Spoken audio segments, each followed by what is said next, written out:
Welcome to In Focus with Ejaz Haider. Our top story tonight is a renewed commitment by the remaining parties to the 2015 Iran nuclear deal. The deal, technically known as Joint Comprehensive Plan of Action, is enshrined in Resolution 2231 of the United Nations Security Council as a key element in the global non-proliferation regime and a diplomatic achievement contributing to regional and international peace. The commitment was voiced at a 2-hour-long virtual meeting Monday of the foreign ministers of Iran, Germany, France, the United Kingdom, China, and Russia. It was chaired by the European Union's foreign policy chief, Josep Borrell. In a tweet before the meeting, Borrell said the aim is to re-emphasize our commitment to preserve the JCPOA. The outgoing president of the United States, Donald Trump, had walked out of the deal in 2018 and subsequently slapped stringent primary and secondary sanctions on Iran. A joint statement following the meeting said the ministers discussed that full and effective implementation of the JCPOA by all remains crucial and discussed the need to address ongoing implementation challenges, including on nuclear non-proliferation and sanctions lifting commitments. This is a reference to the parties demanding that Iran stick to the full letter of the deal, while Iran demands that the remaining parties must lift sanctions against Iran as envisaged by the JCPOA. To discuss this further, I'm joined by Syed Mostafa Khoshcheshm. Mr. Khoshcheshm is a journalist and analyst. He has taught at a number of Iranian universities and academic centers, including the International Relations Faculty of the Iranian Foreign Ministry, and Dr. Herbert Reginbogin, who's a professor of IR and international law at the Catholic University of America in Washington, D.C. Thank you to both panelists. Let me begin with Mr. Khoshcheshm here. Mr. Khoshcheshm, how do you read this joint statement and this renewed commitment? Is this symbolic or will it have some substance? Well, it's a renewal of similar statements in the past, even after the U.S. withdrew from the deal. The Europeans demanded Tehran to stay under the JCPOA and to continue compliance with the nuclear deal in unilateral fashion. Tehran could have left the deal right immediately after the U.S. exited the deal, but it chose to stay under the deal, and it sustained much damage. Actually, Tehran has sustained tens of billions of dollars in damage as its economy was under pressure by the U.S. sanctions. All this tolerance was for the very fact that eventually the Europeans and Americans would come back to the deal and would comply with their undertakings. Now it's time for them to show they are serious with regard to complying with their undertakings, and the letter of the JCPOA that stresses that Iran should enjoy the merits, the economic merits of this deal. Otherwise, Tehran would have no reason to stay under the deal. Iran also, even after modifying its undertakings, it is still in compliance with 1/3 of its undertakings with regard to inspections and the voluntary implementation of the additional protocol to the NPT, while the United States sanctions are in place and the Europeans have not provided Tehran with any kind of merit, economic merit. So it's time for the Europeans to comply with their undertakings. It's time for Biden administration to show that it's serious about détente and it's serious about talks with Iran, that it's really serious about staying under the deal. Even Obama that struck the deal violated it first when he was in office. Immediately after the deal went into place, they violated it by reimposing ISA and also through the visa waiver program changes. They hurt Iranian economy and the deal. Now, what matters here is that the Europeans apparently seem to have been moved by the recent parliament bill in Tehran. It shows, this action and this statement by the Europeans is very much telling. It's telling me that they have been moved by the seriousness. They have realized that the Iranian establishment is very much serious to expect the economic merits of the deal. And if they do not comply with the deal, then based on this parliament deal, under this parliament approval, Tehran would shift its strategy to active resistance further and would go for, reviving its nuclear power and nuclear capabilities, as mentioned in the recent ratification of the legislature. So I believe it's time for the Europeans. They were asking Tehran to avoid any kind of hostile move and to avoid withdrawing from the deal all throughout the last 4 years when Donald Trump was in office. Now that Biden is coming to power, it's time for the Europeans and Americans to show that they are serious, that they do not want to continue using the sanctions as a weapon to force Tehran to give more and more and more concessions, that they are not just thinking of containing Tehran's power. Tehran has always been after a conflict resolution approach, a détente, when we talk about the nuclear deal. That was the original view of Tehran, and Tehran still continues this path. It wants détente with the Western powers, but it's now time for the Europeans and the Biden administration to show that they want détente and they do not want to go after the similar containment strategy that relies very heavily and very much on sanctions and on posing military threat. Right. This is a very important point that Mr. Khoshcheshm is making with reference to one of the central planks of the Iranian policy with reference to the JCPOA had to do with economic relief.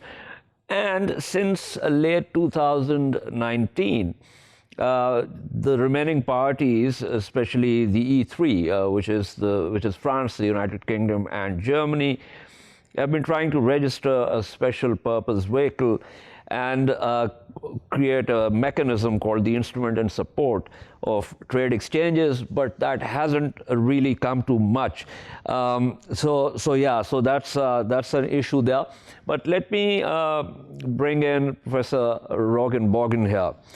Professor Reginbogin, the Trump administration had thrown in everything and the kitchen sink into this. I mean, there was a certain deal and there were certain parameters of JCPOA, but they also said, we are also interested in Iranian missile program, we're also interested in Iran's realpolitik in the greater Middle East region, namely support of the proxies, etc., etc. Now with the new administration coming in, do you see this the likelihood of a change of policy, at least to the extent that President Biden might say, well, it's not that easy to rejoin the deal, but I'm going to support it from outside? Is that a possibility even? The escalation of tensions with Iran in recent months has signaled that a reset is needed through the incoming Biden administration. That means that the entire issues regarding threats that is perceived by the West and by Russia and China as Iran stands in the region to destabilize it needs to be discussed, where the entire issues of missiles, conventional, realpolitik, has a common understanding that this will not become a destabilized region. Contrary, the economic sanctions need to be lifted, and at the same time, the commitments that have been mentioned here in terms of reducing the threats should all join together to have greater stability in the region. Should not be forgotten. Iran is a neighbor. It has many Shiites in the region. It is historically, culturally, in many ways, a part of the greater Middle East. And therefore, all of those countries that are existent, including Israel, need to find the appropriate recognition and not the rhetoric of annihilation or death to America. So a lot of this discussion or rhetoric needs to be rechanged. And I do think that the Biden administration and also Jack Sullivan, his national security advisor, have been very much involved in this entire complex relation of Iran and USA. Right. Now, you've raised a number of issues. I just want to ask you one thing. The Trump administration was going in for the maximum pressure campaign, and the idea or the assumption behind that was that this will force Tehran to come to the table and renegotiate. And so it'll open up space for the United States to also talk about other issues of concern that the Trump administration had highlighted.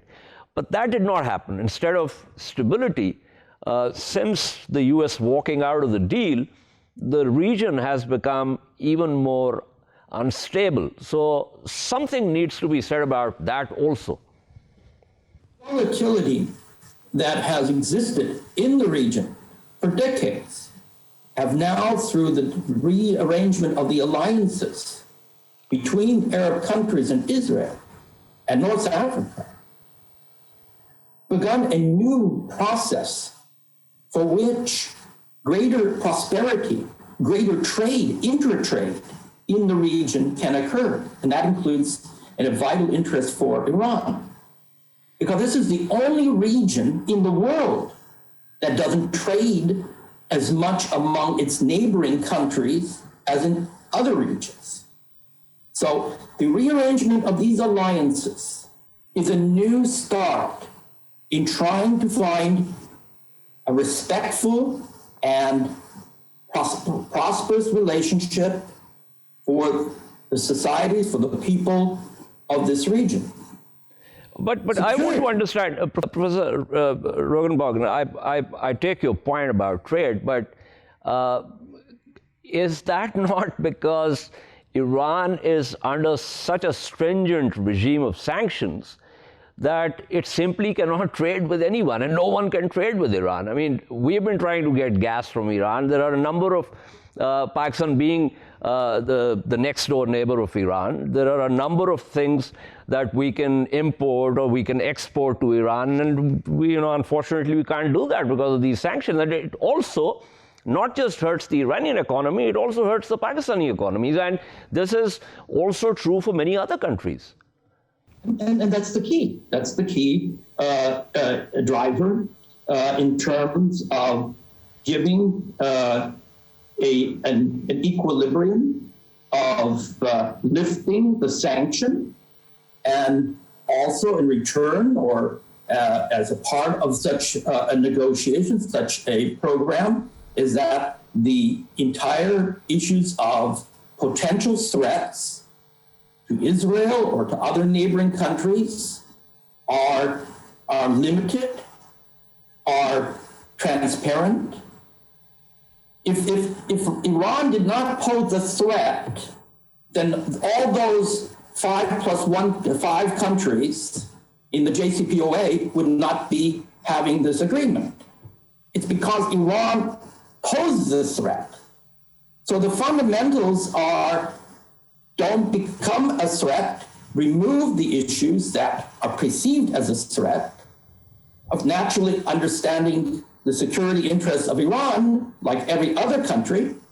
But in exchange for all of these issues, there is then going to be a greater trade among the countries, and respectfully, these sanctions will be lifted.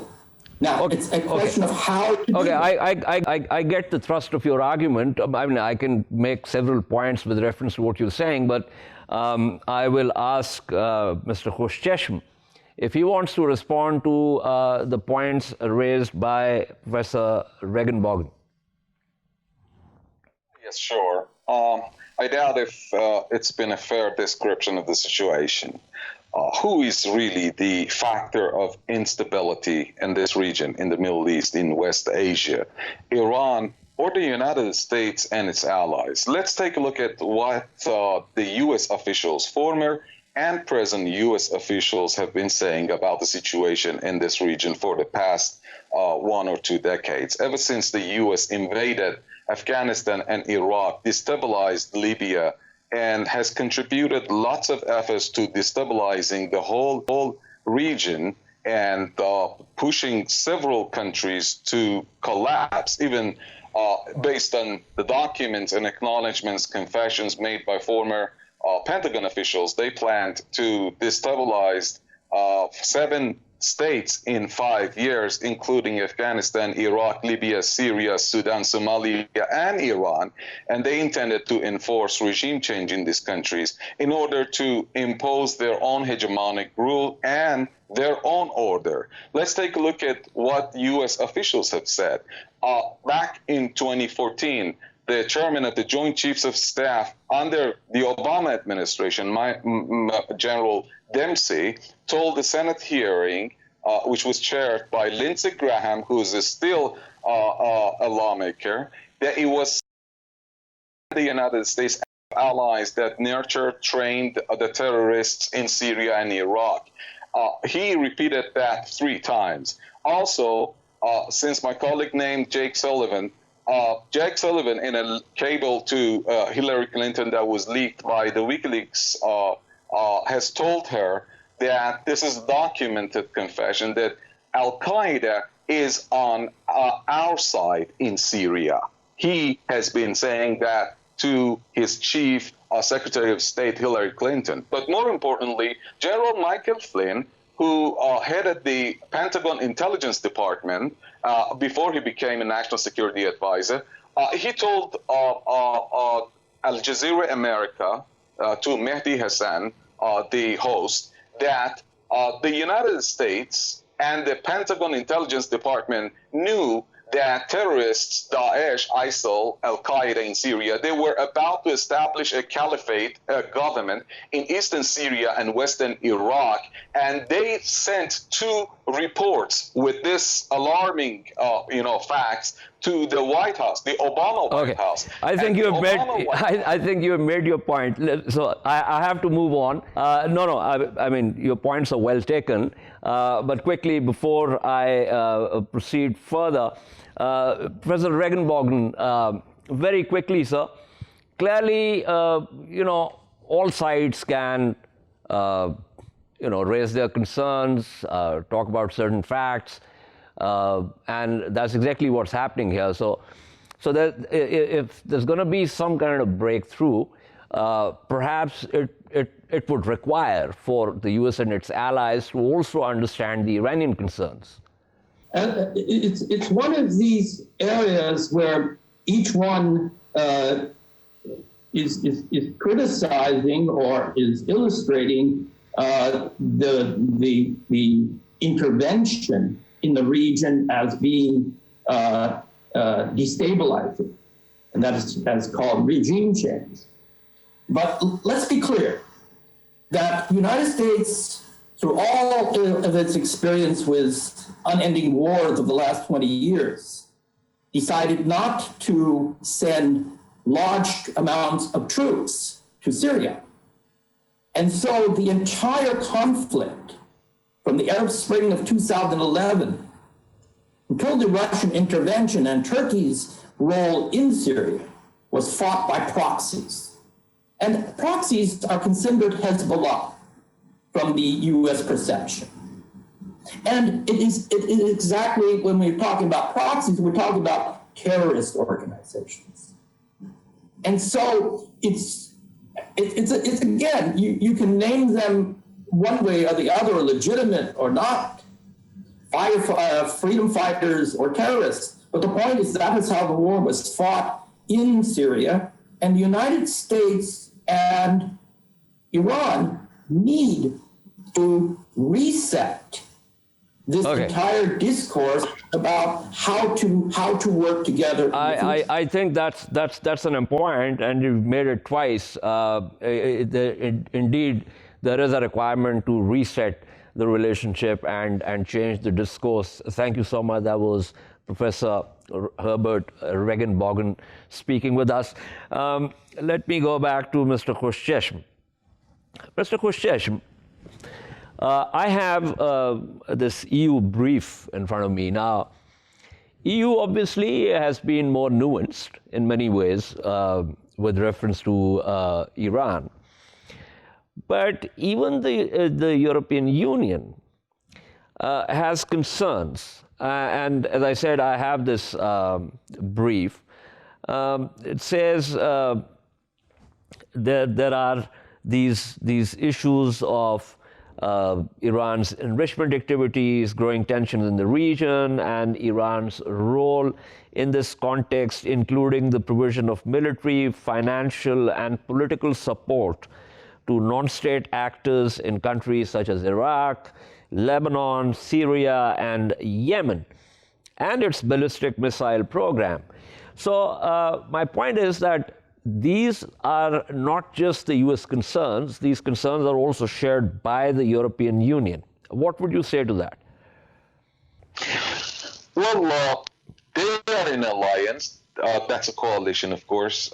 Let's remember that after marathon talks for more than a decade, we had a deal in place, and Iran stood in full compliance, even according to the reports of the White House, Obama and Trump White House. Iran stayed loyal to the deal, but it was not reciprocated by any kind of merit, economic merit under the deal, and there was a reason for that. Ever since Obama took office, the United States and its allies have been trying to contain Iran's power and power components and through talks, and therefore they have not been looking at talks as a conflict resolution approach or means to resolve differences, but to contain Iran. And they forced Iran through military threats and sanctions to go to talks and give them concessions. So they never meant to remove the sanctions. But on the opposite side, Tehran's approach has been a conflict resolution. But at the end of the day, when Iran stood in full compliance, it was not reciprocated by any kind of goodwill gesture. It was not receiving any kind of merit. So Iran has no trust in the incentive and motivation of the European Union and the United States, because Iran believes that they are just after containing Iran's power. Otherwise, why should the United States and the Europeans support the Israeli regime that's been at war with the regional states, suppressing the Palestinians, laying siege on people in Gaza, killing them, and leaving them even as they are suffering from the coronavirus? And they've been bombing Syrian positions without being provoked, without coming under attack by Syria. They are not technically at war with Syria right now. They are in an armistice, under an armistice, and they are bombing Syrian territory. And the United States continues to support and aid and abet the regime in its invasion of defenseless people in Yemen that are under siege, and they are dying, and they are selling them hundreds of billions of dollars of arms. So Tehran is very much suspicious of the intentions of the Western powers, be it the United States or the European Union. It seems that they intend to contain Iran's power, push it back to behind its geography, in order to impose their own order and rule over this region, so that once they get rid of this region, they could rush to East Asia to start a tough confrontation with China. So if the situation is going to change, these are the Europeans and Americans. The ball is in their court. Tehran has done its part under this deal, and we have a deal, and they should first prove their trustworthiness and comply with their duties and undertakings under the nuclear deal. Right. Thank you so much. That was Syed Mostafa Khoshcheshm speaking with us. Before I wrap up, I'm also joined by George Szmuely, who is Senior Research Fellow, Global Policy Institute, and author of Bombs for Peace, NATO's Humanitarian War on Yugoslavia. Mr. Szmuely, we're talking about this renewed commitment by the European Union, the virtual meeting of the foreign ministers on Monday with reference to the JCPOA. Is this symbolic, or is it likely to have some kind of substance? Because the one issue that is central to Iran is, of course, economic relief. And given the primary and secondary US sanctions, that's unlikely to happen. Yeah, I agree with you. I think the Europeans are kind of flapping their arms helplessly, as they often do. It was specified within the JCPOA that should the United States walk away from the agreement, and it was always envisaged that the United States would walk away from the agreement, that should it walk away from the agreement, the Europeans would compensate Iran for any losses as a result of the renewed US sanction. That never materialized. And Iran's trade with the European Union is now less than it was before the signing of the JCPOA. So the Europeans have done nothing during the Trump years. Now they're kind of hoping that maybe under Biden, the United States will return to the JCPOA. Well, I think that's very unlikely to happen. There are no political upsides for Biden to return to the agreement.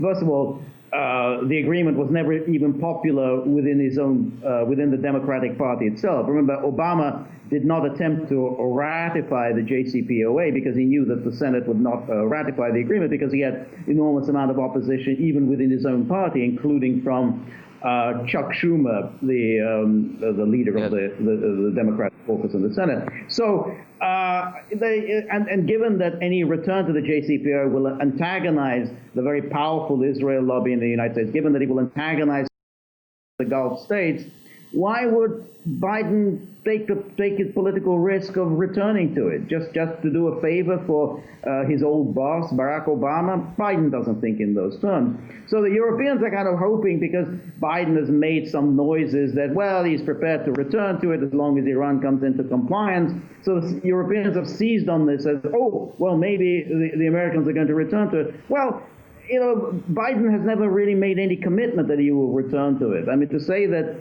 Iran has to return to compliance is getting everything back to front.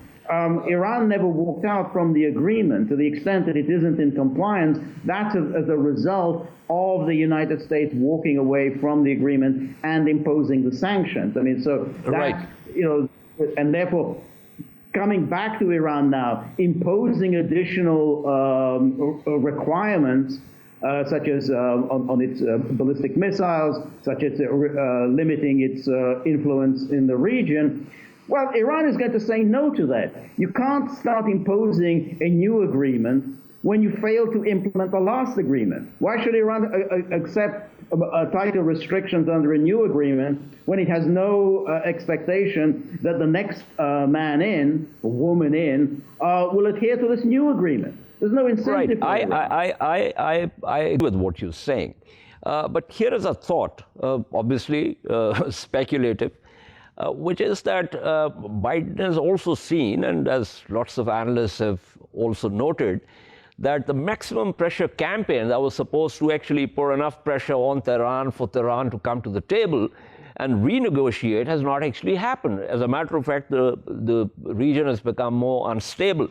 So given that, is it a possibility that Biden could say, and I agree with you that it's not going to come back to the treaty, the agreement, that perhaps go soft in areas which allow the E3 to to go for that special purpose vehicle, the Instex mechanism, which kind of begins to ease some pressure on the Iranian economy?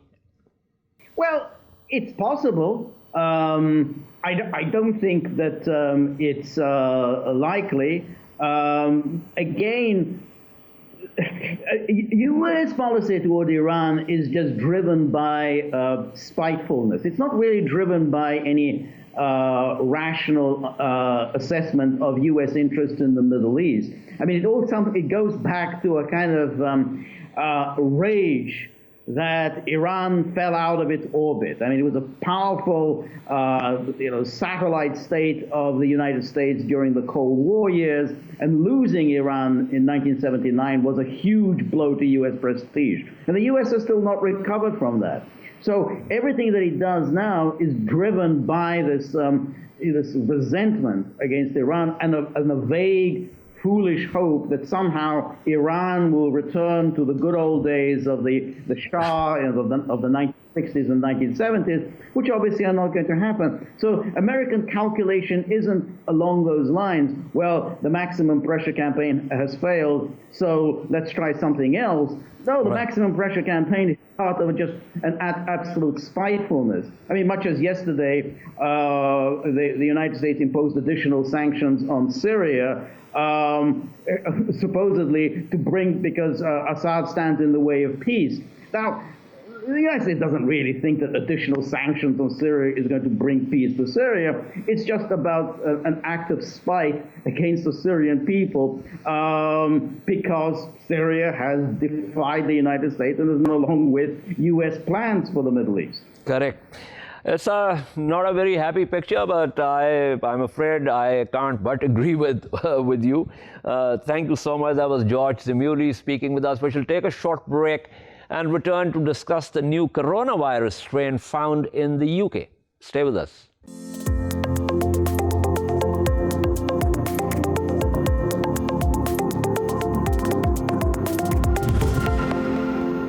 Welcome back to In Focus. Let's get to our second story. Several countries, including Pakistan, have suspended flights from the United Kingdom after genome testing found a new variant of coronavirus in that country. Last week, the new variant was revealed to be the reason behind the rapid surge in COVID-19 cases in South and East England. It is being referred to as VUI, variant under investigation. The variant is the result of multiple mutations in the spike protein of the novel coronavirus, as well as mutations in other genomic regions of the RNA virus. Preliminary analysis suggests that it is more transmissible than previously circulating variants. To put this technical jargon in English, we've got our panel of experts who are joined by Derya, Unutmtaz, professor at the Jackson Laboratory for Genomic Medicine, Farmington, Connecticut, and Dr. Mohammed Munir, who's a virologist and vaccine expert based in the UK. Let's begin with Dr. Munir because he is where the ground zero is. So tell us about this. Is this just a UK phenomenon, or is this because the UK is doing genome testing and the variant might already have traveled or might be present elsewhere in Europe also? This particular variant was first identified on 20th of September in Kent region, and then later it disseminated into Greater London and southeast of England. And since then, we have been looking onto the importance and the emergence of this variant. And now in December, around 62 out of 100 cases identified in the UK belonging to this new variant. So this means that it's been around there for 3 months or so. And during these 3 months, I know there has been a limited movement within UK and also overseas, but it hasn't been a zero movement. So this means the virus could potentially have gone already to other countries. And by now, 5 other countries have already reported this new variant. So based on this current prevalence and based on the nature of this virus that is becoming more transmissible, I personally believe that it is at least in most of the EU countries, if not beyond. Right. Let me pull in Professor Unutmtaz here. Professor Unutmtaz, as I said, there's a lot of technical jargon one comes across. So please translate that in English. What are these mutations about? This whole thing about the RNA and whatever else that I talked about earlier in the opening. So this is actually called a variant, and it's actually a group of mutations, not just one mutation, which makes it a little bit more concerning, in fact. And so what are these? In the simplest term, there's a key on the surface of the virus. You can actually see it. It's the blue part on the surface of the virus, and this key is critical in binding to its lock, which is a receptor on a cell. So you can imagine that if you think of this as a thief, a thief who can open the lock better, can bind to the lock better or faster, would have an advantage. So that's what really makes the virus more infectious, because you need fewer viruses to infect you to get into hold into your body. So these mutations happen right around that region where that key binds to the lock. So there's some evidence that some of these mutations, at least, make that key better fit into its lock, so it gives an advantage. So that's the reason why probably we don't have a definite result yet, that this virus has an advantage over other viruses, other coronaviruses that have different mutations. So the virus was about 1% of representative of coronavirus infections in England. Suddenly, within 2 weeks, it became 60%. So it's actually competing with other coronaviruses. And that's what makes it quite worrying, that this is a faster spreading virus. Right. So Dr. Munir, as I said, this is a virus variant under investigation. So what exactly do we know about this right now? I mean, we've talked about the transmission rate, which is very high, but what about the virulence? Yes, that is absolutely something that we are looking very closely onto this virus. Putting into the perspective, the total nucleotide which make the genetics of this virus are around 30,000 within the SARS-2, and the mutations that we have observed are only 23. So which make only 0.007% of the whole genome. So this means 99.003% of the virus is still the same as is the original one. So therefore, it would not have a significant impact onto the vaccine efficacy as it stands now.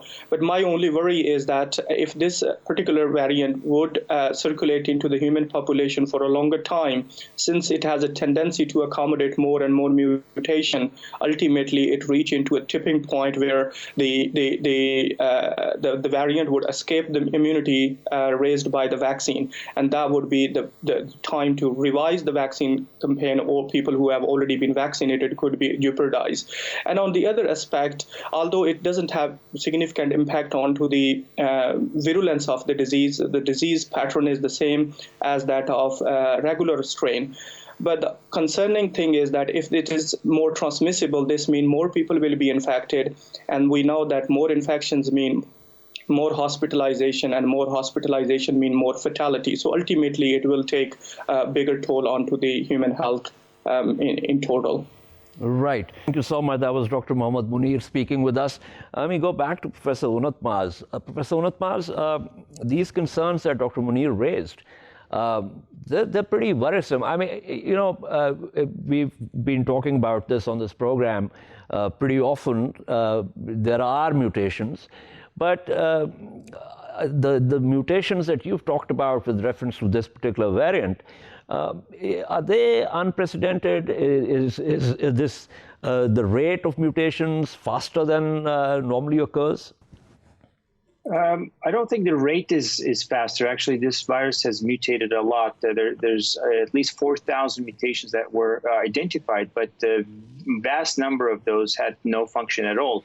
What makes this particular variant concerning is that, as Dr. Munir mentioned, there are 23 mutations in the same region of that spike protein, which is the key region. So the more that key changes, there is a possibility that it will start to escape antibodies and it will make the vaccines ineffective. Right now, we don't have a concern on that. I think these are still small number of mutations that will not affect the vaccines. However, there is one potential possible worrying situation where the younger people who actually have either asymptomatic or mild infections might have a little bit of a more severe infections. Why is that? Because if the virus can bind to its lock better, it has more opportunity to replicate and faster and even go into the lungs. That remains to be seen.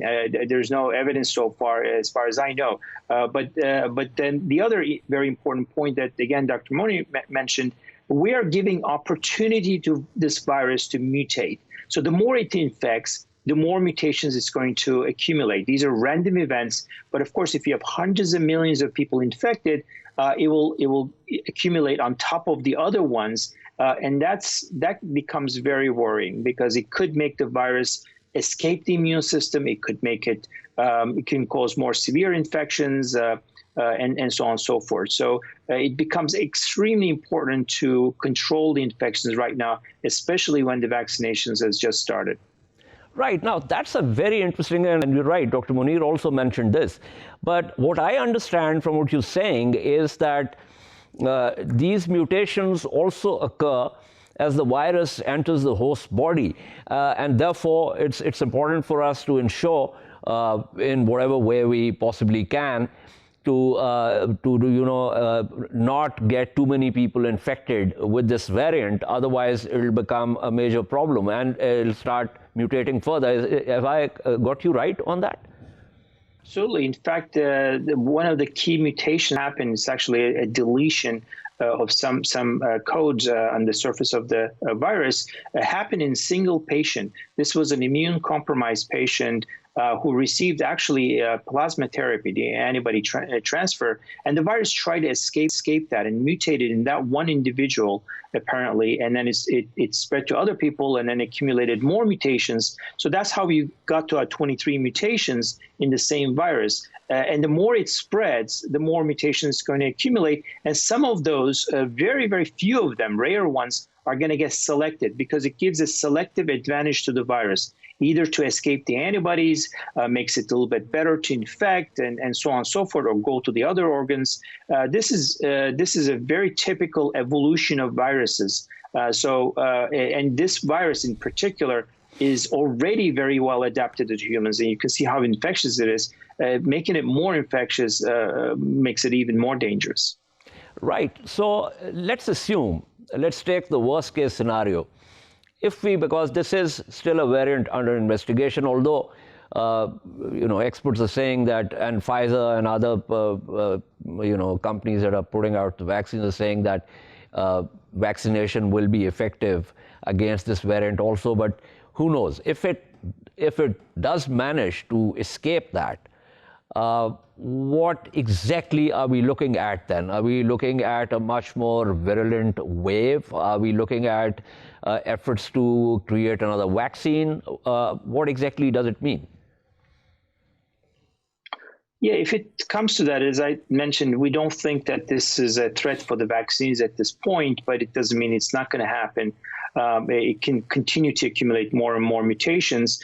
If that were to happen, actually, we're quite lucky because it turns out the most effective vaccines are mRNA vaccines. So the mRNA technology enables you to renew the vaccine or update it much more quicker than other technologies, because this is just the code, the program of the spike protein. So let's imagine that you have 23 mutations, or for that matter, 200 mutations. You can just recreate a new mRNA code that incorporates those mutations so that you can train the immune system according to the new mutations. And actually, BioNTech, Dr. Shaheen, actually mentioned this a couple of days ago, that within 6 weeks, they can update their vaccine to a new version if it were to escape the current one. And it can be applied very quickly because it already passed through phase 1, 2, 3 trials. So we don't have to repeat all those efforts as well.